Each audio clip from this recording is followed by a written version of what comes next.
নীরবে জাতি স্বরের গল্প বলা তোমার ধরন, ঝরেছ বৃষ্টি হয়ে আগেও তুমি আবার ঝরো।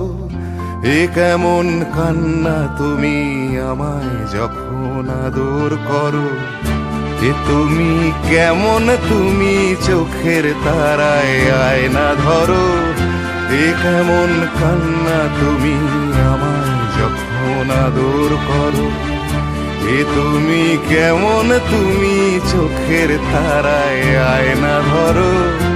এ কেমন কান্না তুমি আমায় যখন আদর করো।